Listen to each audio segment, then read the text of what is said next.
ನಗರಕೆರೆ ಅಂತದೊಂದು ಗ್ರಾಮ. ಇಬ್ಬರು ದಾಂಪತ್ಯ, ಗಂಡ ಹೆಂಡತಿ, ಬಡತನ, ಕೂಲಿ ಕೆಲಸವೇ ಜೀವನಾಧಾರ. ಒಂದೇ ಒಂದು ಎಮ್ಮೆ ಸಾಕಿದ್ಲ ಎಮ್ಮ, ಅದರಲ್ಲೇ ಜೀವನ ನಡೀತಿತ್ತು. ಏನಪ್ಪ ವ್ಯತ್ಯಾಸ ಅಂದರೆ, ಹೆಂಡತಿಗೆ ದೇವರು ಅಂದರೆ ಭಾಳ ಭಕ್ತಿ, ಗಂಡನಿಗೆ ಮಾತ್ರ ದೇವ್ರ ಕಂಡ್ರೆ ಆಯ್ತಿರ್ಲಿಲ್ಲ. ಆ ತಾಯಿ ಬೆಳಗಿನ ಜಾವ ಎದ್ದು ಸ್ನಾನ ಮಾಡಿ ಕೈಲೆಡ್ ಗಂಧದ ಕಡ್ಡಿ ಹಿಡ್ಕೊಂಡು ಮನೆಯಲ್ಲಿರೋ ಕಿಟಕಿ, ತಪ್ಪಲೆ, ಚೊಂಬು ಎಲ್ಕ ಪೂಜೆ ಮಾಡೋಳು. ಇವನು ಮನಗುತ್ತವೆ ಬೈವ, ಮನೆಗೇನು ಬೆಂಕಿಂಕಿ ಹಾಕ್ಬಿಟ್ಟು ಹಂಗಮ್ಮಿ ಅಂತ. ಅದು ಯಾಕಂಗಂದು ಸುಮ್ಮಿರಪ್ಪ, ದೇವ್ರ ಪೂಜೆ ಮಾಡ್ತಾವನೆ.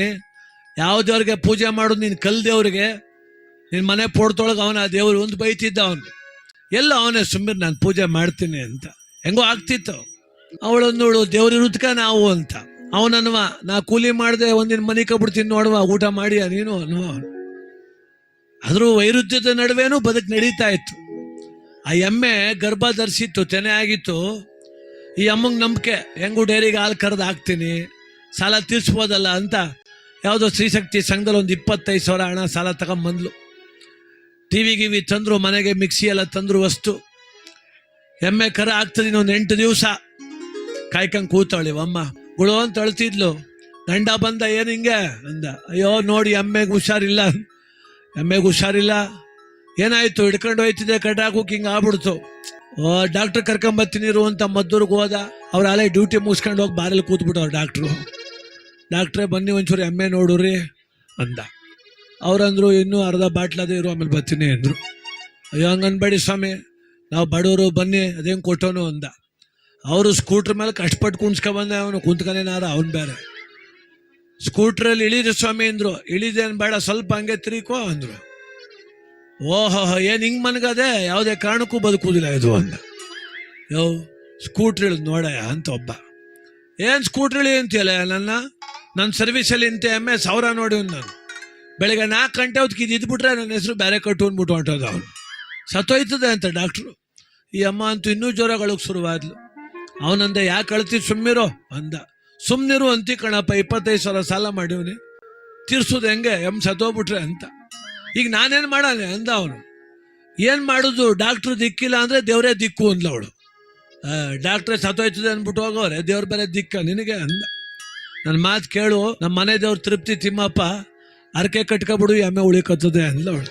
ಇವನಂದ, ಡಾಕ್ಟ್ರೇ ಸತ್ತೋಯ್ತದೆ ಅಂದ್ಬಿಟ್ಟು ಹೋಗೋರೆ, ತಿಮ್ಮಪ್ಪ ಬದುಕ್ಸಾನೆ ಎಮ್ಮೆಯ, ಹೋಗಿ ಕೆಲಸ ನೋಡು ಅಂದ.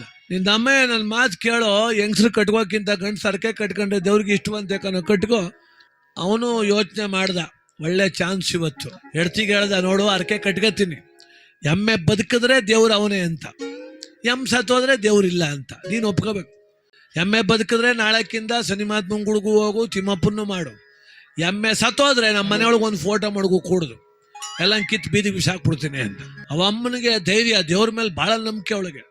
ಇಲ್ಲ ಕಟ್ಕೋ, ನೀನು ಹೇಳ್ದಂಗೆ ಆಲಿ ಅಂದ್ಲವಳು. ಇವನು ಅರಕೆ ಕಟ್ತಾ ದೇವ್ರಿಗೆ.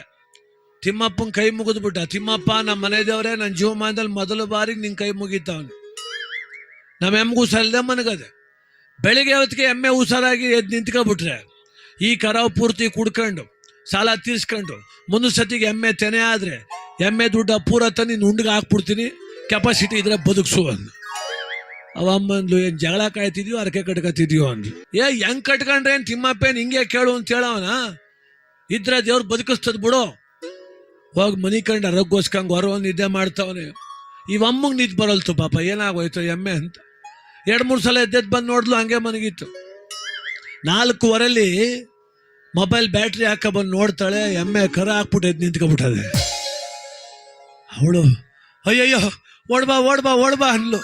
ಸತ್ತೋಯ್ತಾ ಅಂದ. ಮನಕನಾಗ ಯಾಕೆ ಸತ್ತೋದು ನೋಡು ಹೆಂಗೆ ನಿಂತದೆ ಅಂದ. ಪರಗಿಲ್ಲ ಕಣಮ್ಮೆ, ತಿಮ್ಮಪ್ಪ ವೆಟರ್ನರಿ ಡಾಕ್ಟ್ರು ಕೆಲಸನೂ ಮಾಡಾಕ್ಬಿಟ್ಟವನೇ. ಆಯ್ತು ಬಿಡು, ಅಚ್ಚು ಇನ್ನೆಳ್ಗೆ ಅನ್ಕಡ್ಡಿ ಅಂದ. ಏನೋ ಆಯ್ತು ಜೀವನ. ಆ ಡೈರಿಗೆ ಹಾಲು ಕರೆದು ಹಾಕ್ತಾರೆ. ಇವರ ದೃಷ್ಟಕ್ಕೆ ಸರ್ಕಾರದ ಪ್ರೋತ್ಸಾಹಧನ ಎಲ್ಲ ಬತ್ತು. 25,000 ಸಾಲ ತೀರಿಸ್ಬೇಕಾದವಳು 40,000 ಸಂಪಾದನೆನೂ ಮಾಡಿಬಿಟ್ಲವಮ್ಮ.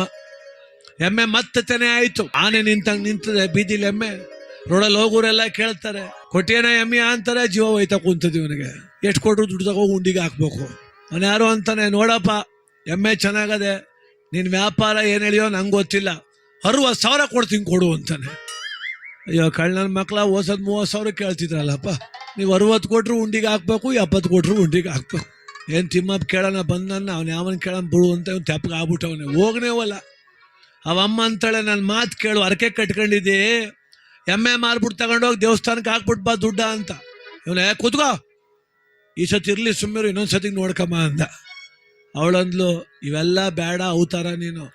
ನಮ್ಮ ದೊಡ್ಡಪ್ಪನ ಮಗವ ದೊಡ್ಡ ಸಿಂಗರೇನು ಹಿಂಗೆ ಅರಕೆ ಕಟ್ಕೊಂಡು ತೀರ್ಸ್ತೇ ಹೋದ. ಒಂದ್ ದಿವಸ ಮಳವಳಿತಾವೈತು, ಆಕ್ಸಿಡೆಂಟ್ ಆಗಿ 2 ಕಾಲು ಕಟ್ಟಾಗಿ ಹೋಗವೆ ಅಂದ್ಲು ಅವಳು. ಇವ್ ನನ್ನ ಕಾಲಿಗೆ ಗಾಯಚಾರ ತತ್ತಳಿ ಇವಳು. ಮಾರ್ತೀನಿ ಬಿಡ್ ನಾಳಕ್ಕೆ. ಮಾಣೆಗೆದ್ದ, ಎಮ್ಮೆ ಹಿಡ್ಕೊಂಡು ಹೊರಟ. ಭಾಳ ಬುದ್ಧಿವಂತ. ಮಲ್ಲೊಂದು ಕೋಳಿ ಹುಂಜಾಯ್ತು, ಅದನ್ನು ಹಿಡ್ಕೊಂಡು ಹೋದ ಸಂತಿಗೆ. 2 ಕಟ್ ಹಾಕ್ಬಿಟ್ಟು ಕುಂತವನೆ. ಯಾರೋ ಬಂದ್ರು, ಎಮ್ಮೆ ಮಾರ್ತೀನಪ್ಪ ಅಂದ್ರು. ಮಾರ್ತೀನಿ ಅಂದ. ವ್ಯಾಪಾರ ಹೇಳು ಅಂದ್ರು. ವ್ಯಾಪಾರ ಹೇಳಕ್ ಮೊದಲೇ ಒಂದು ಕಂಡೀಷನ್ನು ಅಂದ. ಏನು ಅಂದ್ರು. ಎಮ್ಮೆ ತಗೊಂಡ್ಮೇಲೆ ಕೋಳಿ ಹುಂಜ ತಗೊಲೇಬೇಕು ಅಂದ. ಯಾಕೆ ಅಂದ್ರು. ಹಂಗೆ ನಾವು ನಮ್ಮ ವಂಶದಲ್ಲಿ ಯಾವುದು ಒಂಟಿ ಕೊಡುವುದಿಲ್ಲ ಸ್ವಾಮಿ, ಜೋಡಿಯೇ ನಮ್ಮ ತಾತನ ಕಾಲದಿಂದ ವ್ಯಾಪಾರ.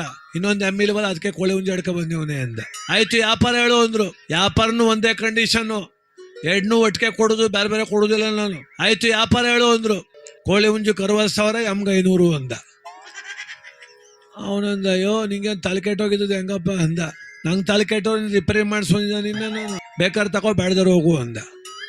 ಅಯ್ಯೋ ಯಾರ ಕೋಳಿ ಹುಂಜಕ್ಕೆ 60,000 ಕೊಟ್ಟಾರ ಅಂದ. ಎಮ್ಮೆ 500 ಕೊಡ್ತಿಲ್ವಾ ನಾನು ಅಂದ ಅವನು. ಅವನ್ಯಾರು ಅಂದ, ಇದು ಒಳ್ಳೆ ನ್ಯಾಯವೇ. 2 ತಗೋಬಿಡ್ಲ ಆಯ್ತಲ್ಲ, ಅದಕ್ಕೆ ಅಲ್ಲ, ಎಮ್ಮೆ 60,000 ಬಾಳ್ತದೆ, ಕೋಳಿ ಹುಂಜ 500 ಬಾಳ್ತದೆ, ನಮಗೆ ಯಾಕೆ 2 ಹಿಡ್ಕೊಬಿಡು ಅಂದ. ಆಯ್ತು ಕೊಡಪ್ಪ, 60,500 ಕೊಡ್ತೀವಿ, 2 ಕೊಟ್ಬಿಡು ಅಂದ್ರು. ಒಟ್ಟಿಗೆ ಕೊಡ್ಬೇಡಿ ದುಡ್ಡ, ಬೇರೆ ಬೇರೆ ಕೊಡ್ರಪ್ಪ, ದೇವ್ರ ದುಡ್ಡು ಅದು ಅಂದ.